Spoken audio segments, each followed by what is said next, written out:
Homage to the fundamental teacher Buddha Shakyamuni. Homage to the wisdom warrior Manjushri. Homage to all the lineage benevolent masters. Unsurpassed, profound, subtle Dharma, difficult encounter, 100,000 million eons. See, hear, receive, uphold, understand Tathagata's meaning. In order to liberate all sentient beings, I ask everyone to give rise to the Supreme Bodhicitta. Next, we will thoroughly discuss the profound Platform Sutra of the Sixth Patriarch. As I have previously mentioned before, this is a very important text.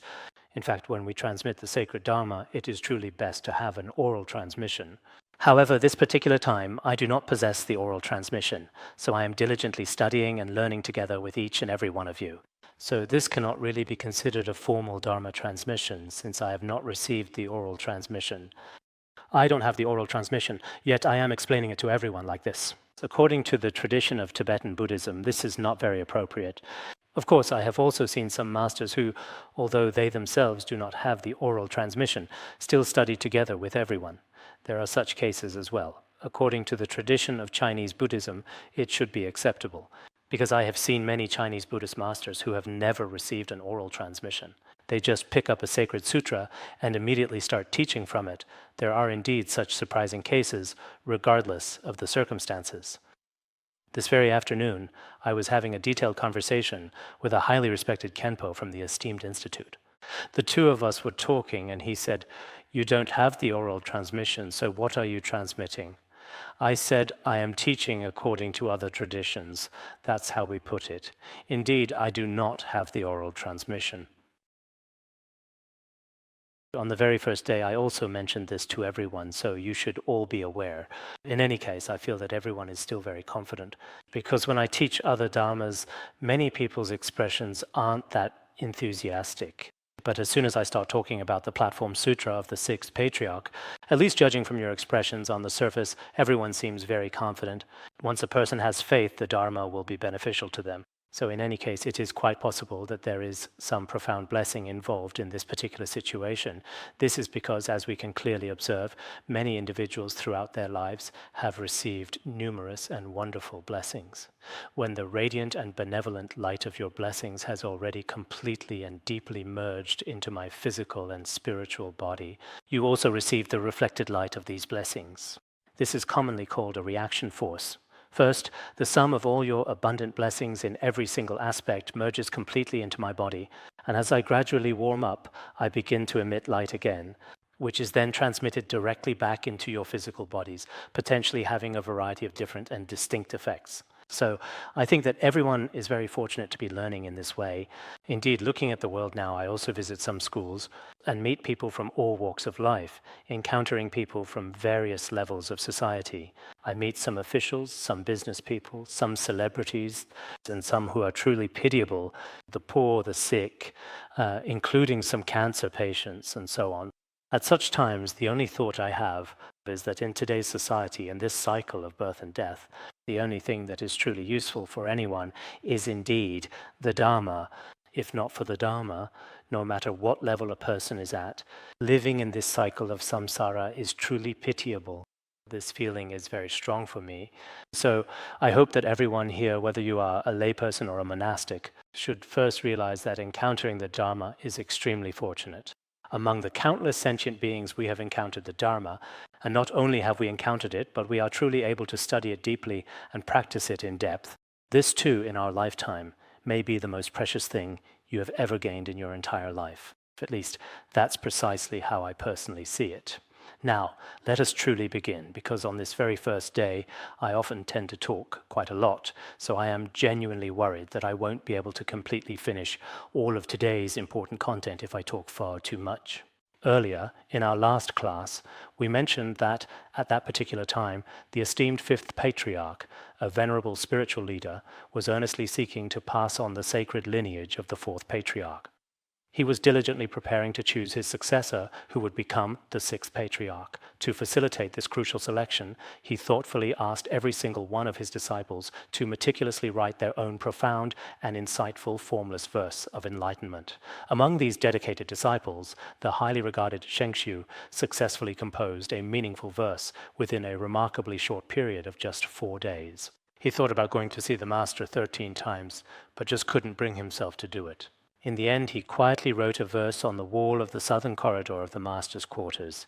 Then he went back, unable to sleep the whole night, feeling restless in both body and mind, constantly thinking it over and over. We probably stopped here last time, so today we'll start from this point. The Patriarch already knew that Shenxiu had entered the gate but had not attained realization and had not seen his own true nature. The fifth Patriarch had already known this for some time. Actually, at that time, although Shenxiu was the great Dharma master of their monastery, his reputation, wisdom, and all aspects were quite outstanding. But judging from much of his practice, he had not truly attained enlightenment. He had not truly reached that profound spiritual state of enlightenment, nor had he fully realized his own inherent true nature and inner potential. At the break of dawn, the venerable Patriarch summoned the esteemed Lu Gongfeng to specifically come to the southern corridor wall to paint various intricate images and murals. However, to his utter surprise, he suddenly observed the profound verse inscribed there and immediately reported his discovery with great urgency and astonishment. When the next day finally arrived, the revered fifth Patriarch, a figure of significant spiritual authority, specifically called for a highly skilled and renowned painter named Lu Gongfeng. He requested Lu Gongfeng to come over to their location without delay. They were meticulously preparing to proceed to a prominent, completely blank white spot on the expansive wall of the southern corridor, a significant area within the monastery where an important artistic endeavor was about to commence. They were preparing to paint the Lankavatara transformation as well as the lineage chart of the patriarchs, the lineage diagram. They were getting ready to paint these two images. At this moment, he suddenly saw the verse written above by Master Shenxiu. After the fifth Patriarch saw it, he said to him, "Gongfeng, there's no need to paint for now. You've come here all this way. The Sutra says all forms are illusory." The fifth Patriarch, upon seeing this verse, responded like this. As a revered master, he also clearly knew that it was most probably written by his disciple, Shenxiu. Since the esteemed painter had already been specifically called here, he then thoughtfully said to Lu Gongfeng at that particular time, "I truly and deeply feel sorry. You came all the way from a distant and remote place, but upon seeing such a remarkable verse on the wall, now, the Lankavatara transformation and the portraits of the patriarchs in the lineage, there's no need to paint these two for now. This verse itself can be considered a kind of portrait. Actually, generally speaking, the Diamond Sutra also says, all forms are inherently illusory. From the ultimate and profound perspective of true reality, it becomes evident that all perceived forms and appearances are entirely and completely illusory, lacking any independent or lasting existence. Therefore, whether it's transformation paintings or portraits of the patriarchs in the lineage, there's no need to paint these. Of course, I think the fifth Patriarch probably felt a bit embarrassed at the time. It might not be the most definitive statement otherwise. Ordinary people in the world might think, if all forms are illusory, then fifth Patriarch, you shouldn't have called me here in the first place. Perhaps Lu Gongfeng might have thought this way too, but he used this as a skillful means to communicate with him, saying, all forms are illusory. So these portraits and transformation paintings are actually still not separate from the forms of people, the forms of Dharma, and various appearances. So for now, there's no need to paint anymore. You can go back. But leave this verse here for people to recite and uphold. By practicing according to this verse, one can avoid falling into evil paths. Practicing according to this verse brings great benefit. At that time, the fifth Patriarch immediately and profoundly said that this particular verse alone, since Shenxiu had already carefully written it up there, should be meticulously kept and thoughtfully left exactly as it is, so that many of my devoted disciples can diligently recite and chant it every single day. If you truly rely upon this profound verse for deep contemplation, earnest recitation, and dedicated spiritual practice, you will surely gain immense benefit. You can also avoid falling into the three evil realms of hell, hungry ghosts, and animals. By diligently practicing according to this profound verse, temporarily, many sentient beings indeed can also genuinely obtain significant and lasting benefit. So for now, there's no need to paint anything else. On the surface, it seems that the fifth Patriarch truly had many skillful and expedient methods for guiding his disciples. He clearly knew in his heart that Master Shenxiu had not attained enlightenment. The verse he composed was not truly a formless verse or an enlightenment verse, but perhaps for the sake of many people, there were various hidden intentions, because later Master Shenxiu's work in spreading the Dharma and benefiting beings was also quite extensive. We also introduced this to everyone earlier, so although some are not true realizers of enlightenment, indeed, the profound verses and insightful treatises that they meticulously composed are truly and immensely beneficial. As long as one diligently practices these teachings, gradually and consistently, one can effectively relieve the immense suffering of all sentient beings and furthermore avoid the grave misfortune of falling into the lower realms of existence. This is also stated in the past in the Ashoka Sutra. If a person diligently practices the Buddha's teachings without negligence, he will abandon all samsara and attain the cessation of all suffering. If one can abandon all cycles of birth and death, what does one attain? It is the truth of cessation. One can also attain the ultimate state where all suffering is extinguished. It is also mentioned in the Uttaratantra Shastra, treatise on Buddha nature. If something is in accordance with the Buddha's teachings, we should revere it just as we do the Tathagata's scriptures. If it is the same and contains the meaning of liberation, if it truly enables sentient beings to be free from suffering and attain happiness with such meaning, we can uphold and practice it. Moreover, the fifth patriarch instructed that disciples should offer incense and pay homage and recite this verse in its entirety. And by doing so, they would realize their true nature. The disciples recited the verse and all praised it, saying, "Excellent." He also required that at that time there were about 1,000 disciples under him. All these disciples, everyone in the entire monastery, were instructed to burn incense, sincerely and respectfully pay homage, prostrate, and make offerings.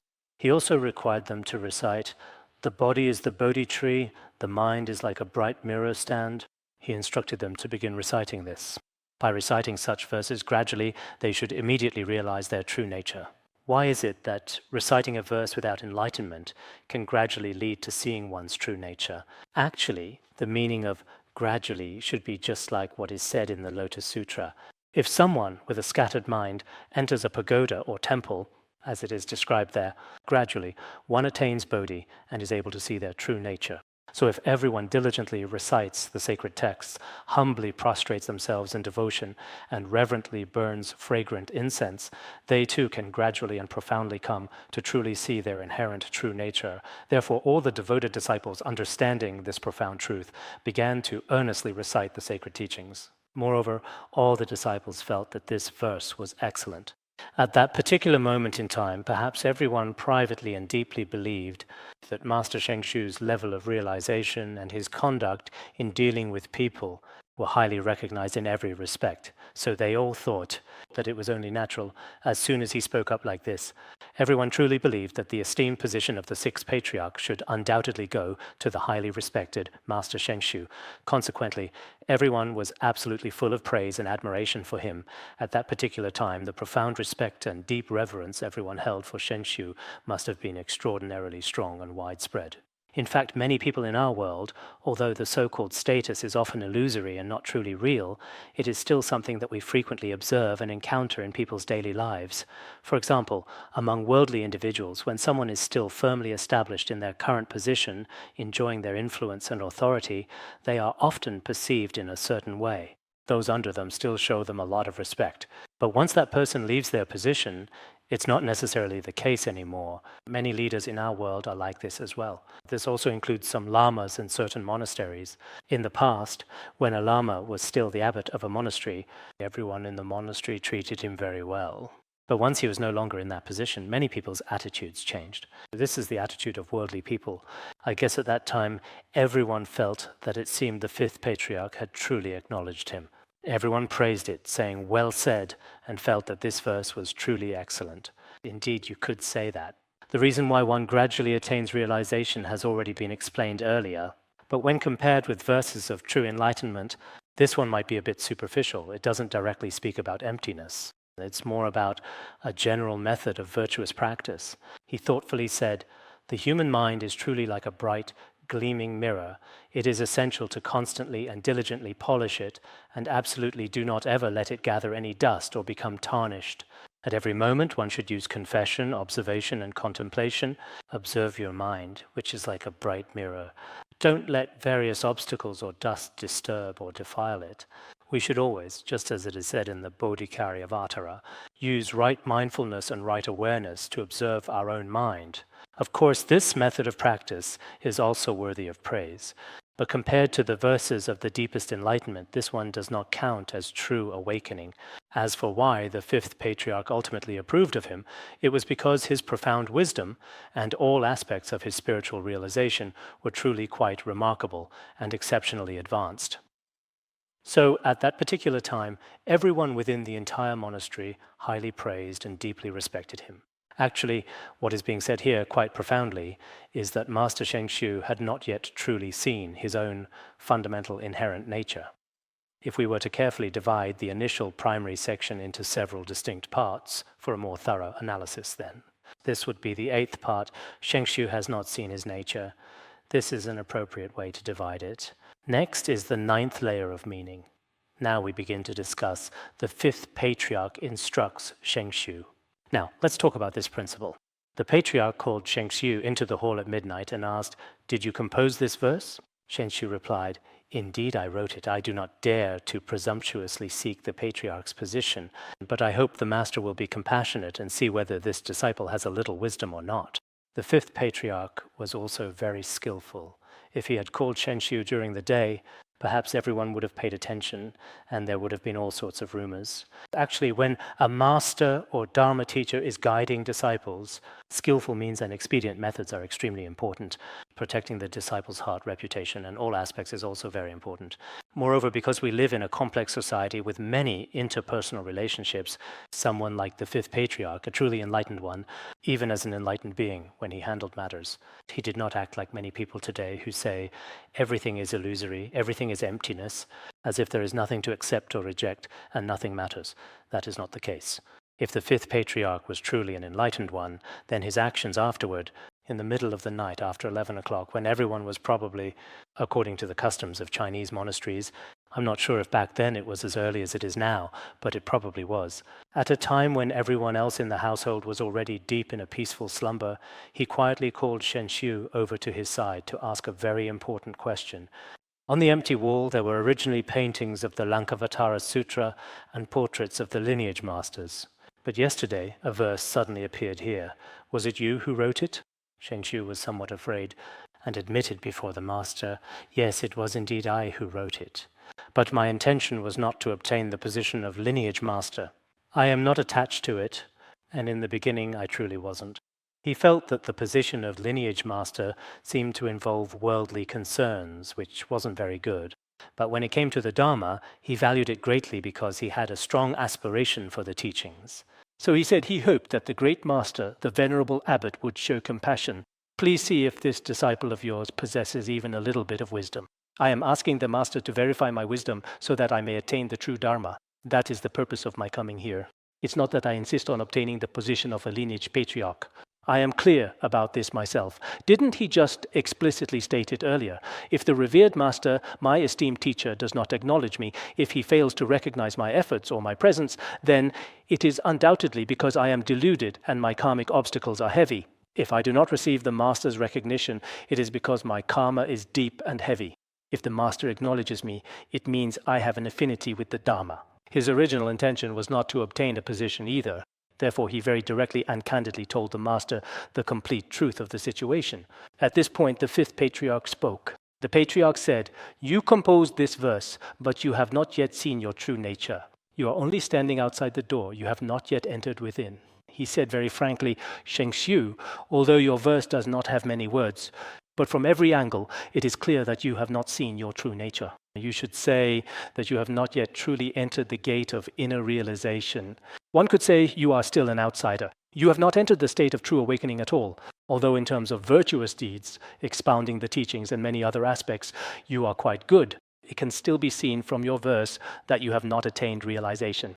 With such an understanding, seeking unsurpassed Bodhi is utterly unattainable. Unsurpassed Bodhi requires that you recognize your original mind in the very moment words are spoken and see your own true nature, which is neither arising nor ceasing. He directly says, with your kind of understanding, if you wish to attain unsurpassed Bodhi, it is absolutely impossible, utterly unattainable. Such a view, which is still attached to form, so from this everyone can see that nowadays many people who practice Buddhism, whether it's doing charity or performing good deeds for being reborn as humans and gods, or engaging in various virtuous acts like reciting the Buddha's name and releasing living beings, are these good deeds? They certainly are, and they are worthy of praise. Do no evil, practice all good. We should carry out all virtuous actions. But can these cut off the root of samsara and attain unsurpassed Bodhi? Are these the kind of wholesome roots that lead to that? Absolutely not. Therefore, for us who are learning later, there are some virtues that are the deepest and most fundamental. Some people may spend their entire lives doing good deeds. I have also met many eminent monks and great virtuous teachers. But basically, what they talk about is the path of humans and gods. There are exceptions, not all of them, but some always focus on this. Whenever it comes to emptiness or the most profound teachings, it is true that everyone doesn't outright reject them, but neither do they offer them any significant praise or commendation. Therefore, as a dedicated teacher, especially one who possesses a certain degree of influence and standing, it is indeed very important to allow those who are below you in the hierarchy to be exposed to comprehensive teachings of various different levels. If you start by teaching them something especially profound, they may not be able to digest it. Gradually, as time passes, at the very least, even to attend a university, we find ourselves needing to spend a considerable period, often ranging from 10 to 20 years. For the highest levels in Buddhism, such as emptiness and tantric teachings, at the very least, there must be many years of repeated practice in between. It's truly good for everyone to go through such an important process together as a unified group. Otherwise, if things happen like lightning, the other day a teacher told me, nowadays people in the world advocate for flash marriages, getting married as quickly as lightning. There's even a term for it. Many relationships between teachers and disciples are also flash reliance, relying on a teacher as quickly as lightning. This might not necessarily be an entirely good thing, so I think everyone should ideally have a gradual and progressive process, a clear progression of different levels. In the end, we still need to attain unsurpassed enlightenment, which requires profound Dharma teachings. That is to say, to achieve unsurpassed enlightenment, one must recognize their own mind in the present moment. This is how it is in Vajrayana, and it's the same in Chan Buddhism as well. The Madhyamaka Prajnaparamita teachings also say the same thing. Ultimately, you need to observe your own mind and recognize your own mind. Anyone who recognizes their true nature, this true nature is not something newly acquired. It is unborn and undying. In fact, the true nature of your mind is also unmoving and unchanging. It's just that you haven't recognized it before. Just as the precious Guru said in Manjushri's Great Perfection, this innate awareness, the Manjushri child, has been with us since beginningless time. But we simply have never recognized it. In reality, it has never been separate from us, nor has it ever merged with us. Therefore, it is said to be unborn and undying. At all times, in every thought, one sees one's own nature. All phenomena are unobstructed. When one truth is realized, all truths are realized. In all circumstances, one remains as is. He said, this is the kind of state being described. Actually, at this particular point in time, we should all completely and thoroughly understand this crucial concept. Although Master Shenxiu did not attain enlightenment, the fifth Patriarch still diligently taught profound and intricate Dharma to his most devoted and exceptional disciple, because his original intention, in fact, was not for the position, but to attain the Dharma. Of course, he was also a very intelligent person, so he would understand as well. In the deep middle of the night, he was urgently called over and was subsequently given the most profound and significant teachings. The Venerable Fifth Patriarch also diligently taught him, primarily because he was exceptionally obedient and remarkably attentive. His faith in his teacher and in the Dharma, in many respects, was excellent. So, in the middle of the night, he was called over and given a teaching. He said, "You have not yet attained realization. What is true realization? I will tell you." He didn't state it very explicitly, but in fact, he was talking about the true nature. One aspect is recognizing the nature of one's own mind, as mentioned in the first section. But what is it like when you recognize the true nature? At all times, in every moment, one sees oneself. Whether walking, standing, sitting, or lying down at all times. In every moment of the future, past, and present, in every thought, both previous and subsequent, one can see one's own true nature. All phenomena, while you are seeing your true nature, all phenomena are completely unobstructed without any hindrance. If one is true, all are true. from the perspective of Vajrayana teachings, recognizing the luminosity of the mind, recognizing the true nature of the mind or the ultimate truth, suchness, this particular kind of suchness. If one specific suchness is fully realized and understood, then in essence, all suchness is consequently realized and comprehended.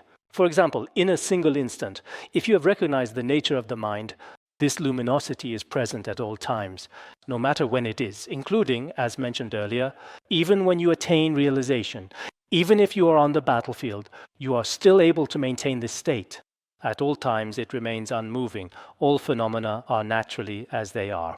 That is to say, all kinds of appearances, all kinds of states, all phenomena are all unmoving and unchanging. Within the wondrous function of this truth, one has never been separated from it. According to the teachings of Vajrayana, when you recognize your own true mind, it is just like waves never being separate from the ocean. No matter whether you are walking, standing, sitting, or lying down, even if you have countless discriminating thoughts in a day, apart from being manifestations of the Dharmakaya, there are no impure discriminating thoughts.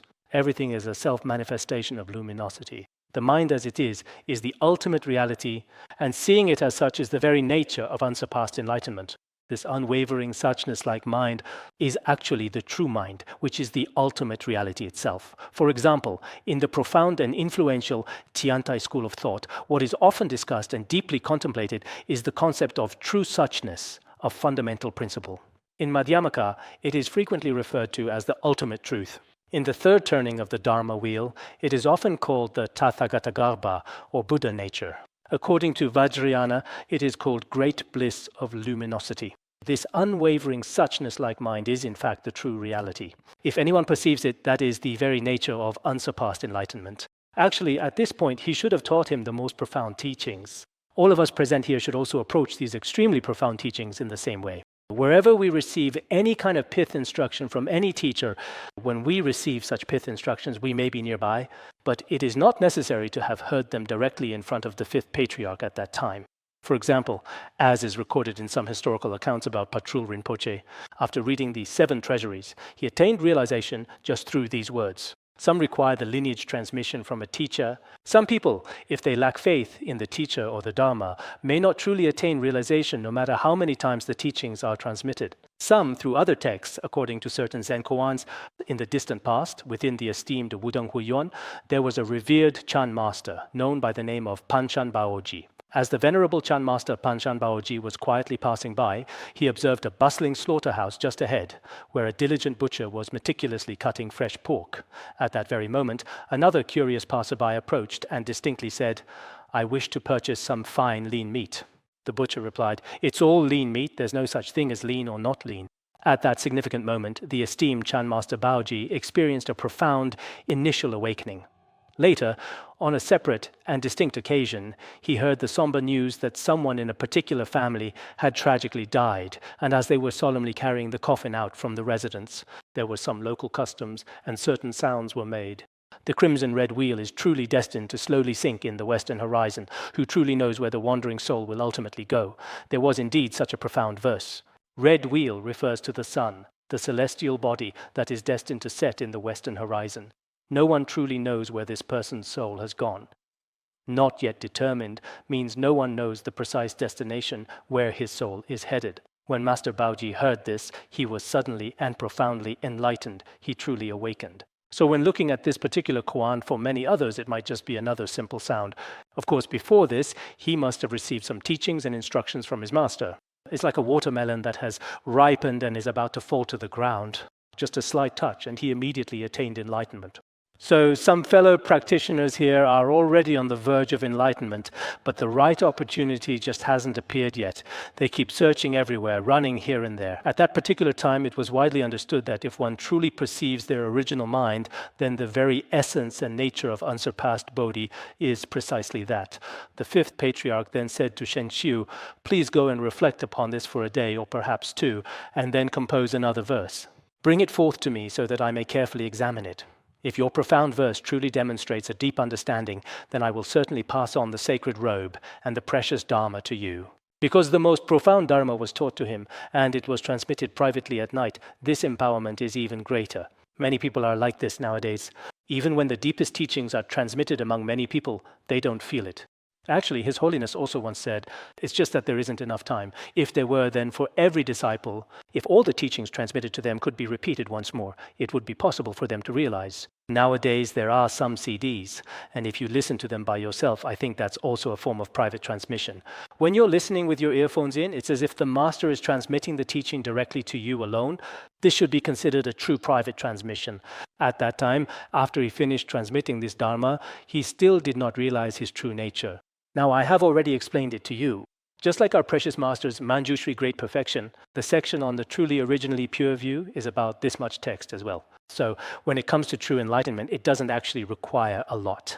It is quite possible that Shenxiu, gradually and steadily, over a considerable period of time, eventually attained a profound state of enlightenment. So he was told, "You are now free to return home, as it has grown exceedingly late, and I too am desirous of sleep." He was further suggested, "Within the next day or two, please take the time to deeply reflect upon this matter once more, and then carefully compose another verse, expressing your understanding. The previous one was too superficial. At a glance, others can tell that it's a verse written by someone who hasn't attained enlightenment. So it's best if you write another verse and bring it to me to see. If I feel that at that time you truly, as I told you today, if you have truly attained enlightenment, then at that time, whether it's my Dharma or my robe and ball, all of them can be passed on to you." Shenxiu bowed and left. Several days passed, but he couldn't compose a verse. His mind was unsettled and confused. His thoughts were restless and agitated, as if he were caught in a vivid dream, and he found absolutely no joy or contentment in either walking or sitting still. Throughout this time, Shenxiu remained exceptionally respectful and deferential in front of his esteemed master. He was respectful toward his master and also had a strong desire for the Dharma. He bowed to his master and quietly returned alone at night. When he went back, it was late at night, everything was silent, and it was especially quiet. After returning over the next few days, he tried to compose one. His master had also spoken to him, but due to various circumstances, originally someone as well-read and knowledgeable as Shenxiu, composing a verse should have been as easy as turning his hand for him, extremely simple. But due to various circumstances, and because he truly had not attained enlightenment at that time, he was unable to compose a verse no matter how hard he tried. From the earlier character descriptions, you can also see this. He had a lot of discursive thoughts, constantly overthinking, one moment thinking about this, the next about that. It seemed like nothing was right, and he couldn't sleep at night either.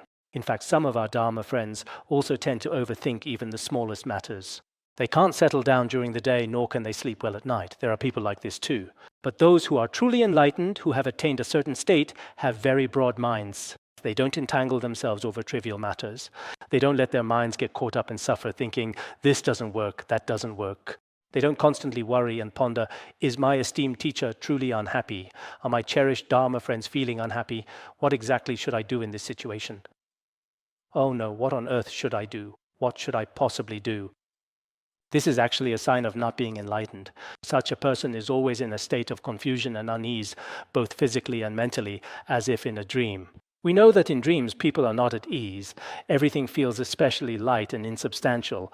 Whether sitting or standing, nothing feels comfortable or free in a dream. So when we haven't attained realization, our mindset is such that in many matters, the human mind is profoundly swayed by external circumstances, and one truly has no genuine control or absolute mastery.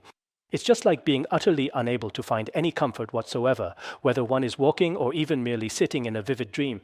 It's an experience that is extraordinarily painful and deeply unsettling. Consequently, for several consecutive days, he found himself completely unable to compose any meaningful verses or poetic lines at all. In his heart, even though it seemed to us that he had already taught such profound Dharma, perhaps Shenxiu himself didn't truly know at that very moment and genuinely wondered, when will this profound Dharma actually be transmitted to me? What if I don't receive this invaluable teaching? This is indeed such a truly rare and exceptional opportunity. If I really don't obtain it, then having this human life would be in vain. So what should I do? He kept thinking this way. When people have all kinds of deep-seated fears, persistent worries, and strong emotional attachments in their hearts, even the simplest thing becomes impossible to accomplish. This particular point is explained quite clearly and thoroughly here. The very next section of our discussion is specifically about Master Huineng composing a significant and profound verse. Huineng composing a verse should be the 10th section. 2 days later, a young boy passed by the mill and recited the verse aloud. As soon as Huineng heard it, he immediately knew that this verse had not seen the true nature. Although he had not received formal instruction, he already understood the main idea. Then, after another 2 days had passed, because at that time the master had asked Shenxiu to go back and compose it properly within a day or two. After a day or two had passed, on one occasion, a young boy, perhaps a novice monk in training, a very young boy indeed, passed by the specific place where Huineng was diligently and arduously pounding rice within the confines of the mill room. As he walked along, he was distinctly chanting the verse that had been composed earlier by the esteemed Master Shenxiu, his voice echoing softly as he proceeded. Because at that time, the master required all his disciples to do so. So generally, the advocacy of a master is very important. If the master said, memorize this verse, then everyone would memorize it. For example, if the master himself liked to recite Amitabha Buddha, then everyone would only recite Amitabha Buddha and nothing else was allowed. If everyone was only allowed to recite the mantra of Padmasambhava and nothing else, Om Ahum Vajraguru Padmasiddhi Hum, so generally people in the world today are like this as well. Whatever the teacher says, the students do. If the teacher says there is no past or future life, this is a kind of superstition, a kind of mysticism. Our Marxism could never acknowledge such things. Then the people below say, oh, right, the teacher says this is superstition. Everyone below follows suit. That's why the leaders of worldly organizations, the key figures, are very important. If their views and thinking are even slightly flawed, everyone below will be affected. If they have some realization or attain a certain state, the people below will have it too, including certain views. Some people are very open-minded and can be accepting of all sects. In that case, all the disciples will be like that as well. So this has been a particular occurrence since ancient times, and everyone is truly well cognizant of it. Here it indeed says that after the master championed for this specific practice at the time, when the young novice monk subsequently passed by, he began to chant the previously mentioned verse. At that time, Master Huineng was practicing asceticism over there and had not yet entered a real monastery. He had just arrived and was still in the observation period when he overheard it from the side. He knew that this verse was written by someone who had not attained enlightenment. Although he himself had not received the true teachings and guidance of the fifth patriarch, his own spiritual foundation was quite strong. From the very beginning when he arrived, he already had a certain realization and some spiritual experiences. He truly had some insight into the essential meaning of the Buddha's teachings. So as soon as he heard this verse, he thought it must be one of the verses currently being selected in our monastery to determine the sixth patriarch. But upon hearing this verse, he could tell it wasn't written by someone who was enlightened. He immediately understood and casually asked the young attendant. So he asked the attendant, what verse are you reciting? The attendant replied, you barbarian, you don't know. The master said, the matter of life and death is of utmost importance for all people. He wishes to pass on the robe and the Dharma, so he asked the disciples to compose verses for him to review. If someone comprehends the essential meaning, the robe and Dharma will be passed to them as the sixth patriarch. So he asked the young attendant, the little novice, what verse this was. He asked, what exactly are you chanting over and over again? The attendant was very arrogant. This little novice was especially arrogant and said, you barbarian, you savage, you person from the borderlands, there's no way you could possibly know. Our fifth patriarch master said that for all people, the matter of life and death is the greatest concern. Nothing is more important than life and death. He intends to pass on his Dharma and robe to one of his disciples. All the disciples have recently started competing for this within the monastery. It's just like the recent competition for the US presidency. Everyone is paying attention, hoping to obtain the position of the sixth patriarch. But most people definitely think it will be Shenxiu. The disciples were all asked to compose verses. If anyone truly attains enlightenment through their verse, the fifth patriarch plans to pass on his robe and Dharma to them, making them the sixth patriarch. He then continued, Shenxiu, the senior monk, wrote a formless verse on the south corridor wall, and the master had everyone recite it, practice according to this verse, and thus avoid falling into evil paths. Practicing according to this verse brings great benefit. He kept boasting about it, saying that the greatest senior monk in our monastery is Master Shenxiu, and that there was originally an empty space for a portrait on the southern wall beside the master. But in the middle of the night, he quietly wrote such a wonderful verse there himself. This is called the formless verse, supposedly without any form, but actually it has form because it doesn't speak of emptiness. As for this formless verse, the young novice didn't really know what with form or formless meant either. He just followed along with whatever everyone else was saying. He said, this is the formless verse written by Master Shenxiu.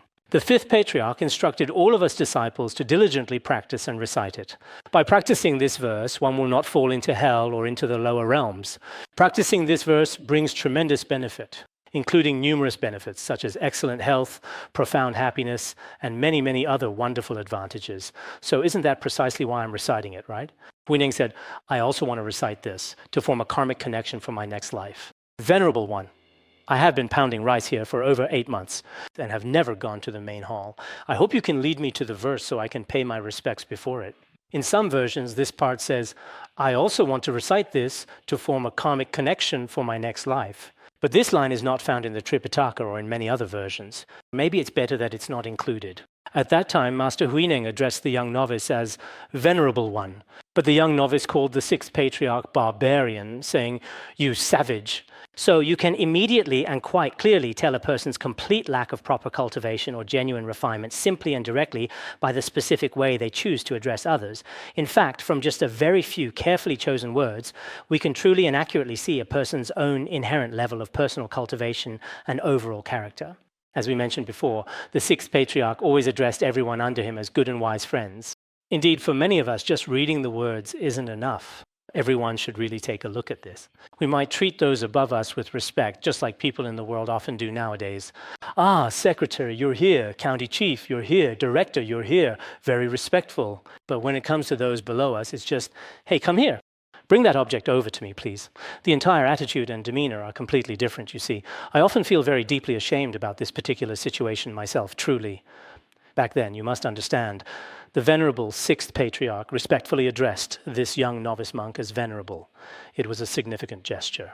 Venerable is a very distinguished title, usually reserved for eminent monks or the highest masters. Nowadays, overseas, there are many people called venerable this or venerable that. There are many such honorifics for teachers. He addressed him as venerable. He said, I have been practicing asceticism here for 8 months, pounding rice, always like this. I had never been to the Dharma hall before. Just now, where the verse was recited, I also didn't know how to get there. Could you take me there so I can pay my respects? You all recite the verses, and I would like to recite them too. Is it possible for me to go there and pay my respects? Then the young novice was probably quite arrogant as well. The boy led him to the place in front of the verse to pay respects, and Huineng said, Huineng, being completely illiterate, humbly requested, May the Venerable be so kind as to read this for me. He was then brought over to the verse that had been carefully written by the esteemed Master Shenxiu, this very inscription right here. After looking at it and having it read to him, since Huineng was indeed illiterate and could not read it himself, he glanced at it but still didn't understand. So he asked the young novice again, I don't recognize a single character. Could you read it to me once more? When he read it earlier, he realized that this was a verse from someone who had not attained enlightenment. But it was said that it would not lead to evil destinies and had merit, so Master Huineng also came. But when he got there, he still couldn't read, so he asked the novice monk again, Could you read it to me? I can't read. Maybe the novice couldn't really read either, he just memorized it. Because young people sometimes are good at memorizing things. Maybe he couldn't read, or maybe he just hadn't read it yet, or something like that. This part of the story isn't very clear. Next it says, at that time there was an official from Jiangzhou, surnamed Zhang, given name Riong, who read it aloud. Upon hearing this, Huineng, with a thoughtful expression, then stated, I also possess a verse, a composition of my own understanding. I sincerely hope that the esteemed official present here can graciously take the time to meticulously write it down for me. So at that time, Huineng asked the young novice monk, Would you be so kind as to read it aloud to me, so I may hear it clearly? At this point, maybe the novice monk ran off, because sometimes they're a bit mischievous. He brought him there but didn't want to read it himself and then ran away. At this very moment, there happened to be someone quite important from Jiangzhou present. It's said that this is around present-day Zhejiang and Jiangxi. Back then, there were many different prefectures. A person who originated from that specific geographical area. Biejia is indeed a historical title, signifying an official administrative position during that particular era. It is in essence quite comparable to what we would now commonly refer to as a modern-day bureau chief, or perhaps even a section chief within a contemporary organizational structure. Back then, there were some regional governors in various places. When the esteemed governor personally went to thoroughly inspect the various local counties, he would often bring along some attendants and staff members. These dedicated staff members were specifically called biejia, and they would very often accompany them on their journeys and daily activities. This person's surname was Zhang, and his given name was Riong. Nowadays, in Han regions, names like Riong are quite rare. Most people wouldn't choose names that are hard to explain. In Tibetan regions, though, names like Heavenly Maiden, Auspicious, or Vajra are common. Everyone's name has a specific meaning. At that particular point in time, this specific individual was formally addressed and officially referred to as Director Zhang Riyong, or in an alternative manner as Section Chief Zhang Riyong. These were the titles by which he was known. This leader was there, and he read aloud in a loud voice. He was probably reading specifically for the benefit of Huineng's sake. Huineng didn't ask him to, but he read out loud there on his own. After he finished reading, Huineng said, "Since that's the case, I also have a short verse. Could you, Biejie, please write it down for me, if you would be so kind? Because I can't read or write, but I can still compose one." Biejie said, "You want to compose a verse too? That's truly rare. You're someone who can't read, and yet you have an enlightenment verse. That's truly quite rare indeed, impossible even. You even have verses written down. How could that be possible?" Huineng then said to the prefect very clearly, "If you sincerely wish to learn the unsurpassed Bodhi, you absolutely must not look down upon beginners, for they too are on a path of learning. Even those of the lowest rank may possess the highest wisdom, while those of the highest rank may lack true understanding. If you belittle others, you will incur boundless and immeasurable offenses." Then Huineng said to him, to this official, "If you want to learn," because he was there, he was certainly seeking the unsurpassed Bodhi. "If you want to learn the unsurpassed Bodhi, you absolutely must not slander or look down on beginners.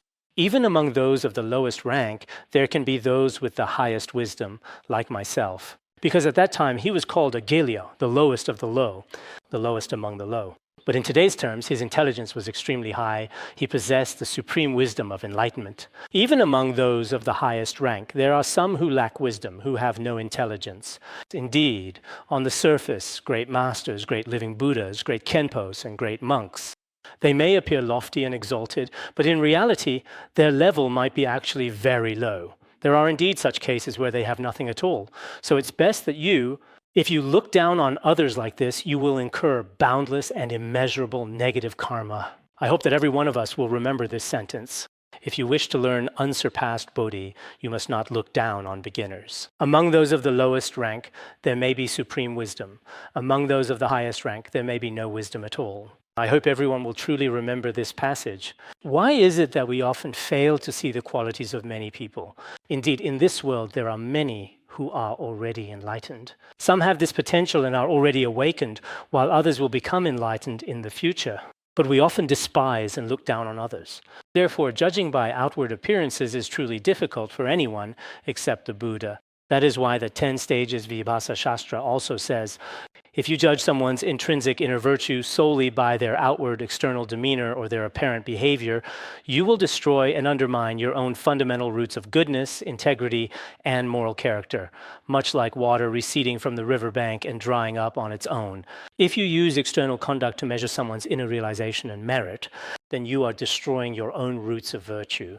It's just like water receding from the riverbank and drying up on its own. It is absolutely impossible to succeed this way. Therefore, we should always maintain a pure view towards everyone. It is also very important to hold a pure view towards other schools of thought.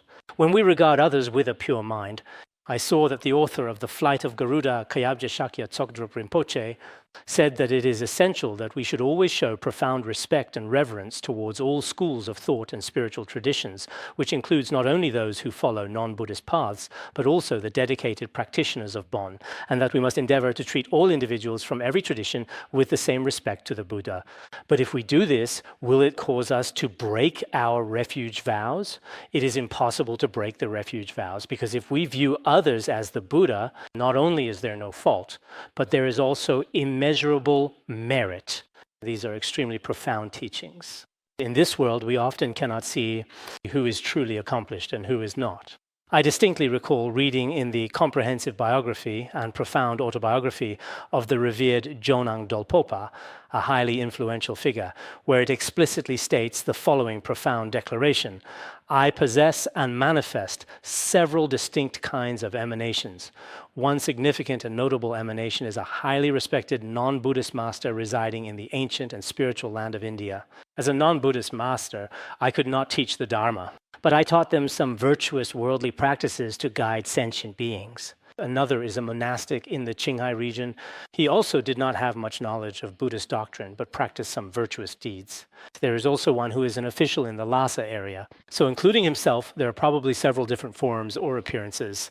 In our Tibetan Buddhism, there was once someone called Gokangba.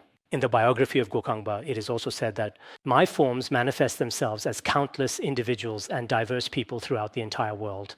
However, others do not truly know or fully comprehend that these are, in fact, my divine manifestations. Therefore, it is imperative that we should never look down upon or disrespect anyone at all. Nowadays, it seems like we think this person is not good, that person is not good either. It's as if we think we are very good, and apart from ourselves, no one else is good. We have also talked before about some bodhisattvas, for example, in Chinese Buddhism, Manjushri Bodhisattva. Sometimes he appears as a beggar and sometimes as a pig or a dog. Many beings, though they may appear impure in their outward manifestations, skillfully use their diverse forms and appearances to profoundly benefit and compassionately guide all sentient beings. For instance, in the revered biography of the great Buddhist master Naropa, his own guru, the enlightened Tilopa, remarkably transformed himself into the guise of a humble fish eater. In the biography of Milarepa, Milarepa transformed into a beggar and appeared before Rechungpa. Rechungpa did not recognize that this was an emanation of Milarepa. So, even now, many people truly do not know what a bodhisattva looks like. In the profound Sutra of the meeting of Father and Son, it is indeed said, and it is a significant teaching, the Buddha is not ignorant, but he manifests as an ignorant person. He is not truly mad in his essence, but rather he skillfully appears and presents himself as a madman. Similarly, he is not genuinely lame or physically impaired, but instead he deliberately becomes and acts like a lame person. Such profound and intricate phenomena do indeed exist within our reality. Therefore, it is of paramount importance, an absolutely crucial understanding, that we must never, under any circumstances, look down upon or disparage others. In the revered Hevajra Tantra, how is this profound truth eloquently stated and elucidated for our comprehension? It is clearly articulated that the intentions, motivations, and inner workings of all sentient beings are utterly inconceivable, beyond the grasp of ordinary understanding or prediction. Similarly, the boundless and diverse manifestations, appearances, and activities of the Tathagata, the Enlightened One, are also equally and profoundly inconceivable, extending far beyond the limits of our conventional perception and intellectual capacity. Even if they do not entirely conform to one's own cherished tradition, one should certainly not disparage or simply abandon them, but rather aspire to genuinely understand their profound meaning in the future over time. This is my own translation. I can recite it in Tibetan, and for the Chinese, I just improvise on the spot. You should really write this important information down yourselves. It's not presented on the current PPT. Write it down. Can you remember it? The profound intentions of all sentient beings are truly inconceivable. And similarly, the wondrous manifestations of the Tathagata are also utterly inconceivable. Even if they do not fully conform to one's own cherished tradition, one should not disparage or abandon them, but rather aspire to truly understand their profound meaning in the future. That's roughly what it means. That is to say, in this world, the manifestations of the Tathagata are truly inconceivable. The Tathagata, with profound wisdom and boundless compassion, manifests various diverse and appropriate forms according to the specific and varied intentions of all sentient beings. There was once a master named Awaba. I have thoroughly read his comprehensive biography. How exactly was it meticulously written? He and his disciple were at Jari Divine Mountain, and when his disciple was circumambulating the mountain, one time he prayed with especially strong faith and recited mantras. As a result, he saw 21 women in front of him. One of the women gave him something like a radish or something similar. He took the radish and told his master about it. He said, "During my prayers today, I saw 21 beautiful women. One of them gave me a radish." The master said, "Make it into soup, 1 bowl for yourself and 1 bowl for me." The disciple immediately made the radish into soup, gave 1 bowl to the master, and kept 1 for himself. While drinking his own bowl, he found that the taste was not very good. He wondered if it might be human flesh or something like that. This thought of disgust arose in him, and he didn't want to drink it anymore. There was a dog they kept nearby, so he fed the soup to the dog instead. So both bowls were finished. The dog drank one, and the master drank the other. At that time, both the master and the dog did not abandon their bodies to go to the Pure Land. The disciple was heartbroken and wept bitterly there. So here we say that indeed, later on in the process of practice, just as we mentioned earlier, everyone should visualize that this is the manifestation of a Buddha. This is the manifestation of a Bodhisattva. For example, in the past, there was a poor woman on the streets of Lhasa who looked especially pitiful and begged there every day. But in reality, she was from the pure land of Padmasambhava, a true emanation of a Dakini. At night, she would use her supernatural powers to go to Mount Meru, where she would gather and enjoy offerings together with countless Dakinis. So when I was in the Han region, I often saw some beggars and some especially pitiful disabled people. Perhaps they are also manifestations of Buddhas and Bodhisattvas. We only have this kind of discriminating thought, but we always need to keep this awareness in mind. Don't think that this person doesn't practice well or that person's behavior is bad. That person looks unattractive. That person has a bad personality. Only I am okay. This kind of mindset truly isn't that of a practitioner. So as discussed here, I hope you take this sentence as your personal motto. What is a motto? It's something you place on your right side and look at often, always keeping it in mind. If your handwriting isn't very good, ask someone with better handwriting to write out this verse for you and look at it often. Indeed, among those considered the lowest, there can be those with the highest wisdom, while those considered the highest are not necessarily wise. So it's okay if you don't especially praise those at the top. But from the Buddhist perspective of compassion, we should also care for those who are pitiable. From the perspective of pure view, all sentient beings at the very least possess the Buddha nature. They are indeed also truly worthy of our utmost respect and profound reverence. Let's stop our discussion here for now.